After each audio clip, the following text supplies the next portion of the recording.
Jajaran tim Resmob Satreskrim Polres Oku Timur akhirnya berhasil meringkus Helvin Mahendra, 23 tahun, di Desa Campang 3 Ilir, Kecamatan Cempaka, Kabupaten Oku Timur pada hari Minggu 3 Januari 2021 sekitar pukul 2:30 waktu Indonesia Barat. Warga Desa Dabuk Makmur, Kecamatan Mesuji, Kabupaten Ogan Komering Ilir ini sempat melakukan perlawanan saat akan ditangkap, hingga akhirnya menyerah setelah diberikan tindakan tegas terukur di kakinya.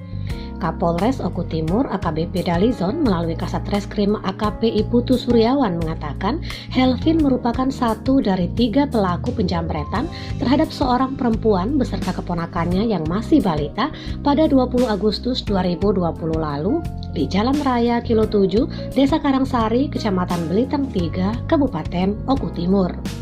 Satu pelaku yang sudah diketahui identitasnya masih buron dan dalam pengejaran.